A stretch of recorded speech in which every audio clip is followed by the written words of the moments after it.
To prav, da klasična glasba in brezžične slušalke ne grejo skupaj. Huawei že ne. Sam pogledajte si njihove slušalke, FreeBuds 4 Pro. Mislim, te slušalke so res nore. Na repkih in pa na ohišju imajo vzorec strun kot poklon klasični glasbi in ne samo to.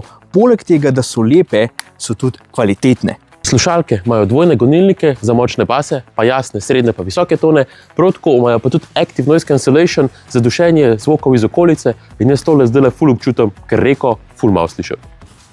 Zdaj, Huawei je celo toliko samozavesten, da prav, da lahko te slušalke udušijo zvok vse do 100 decibelov, kar pomeni, da če vas nekdo kliče na koncert, bi vas mogel še zmeraj jasno slišati.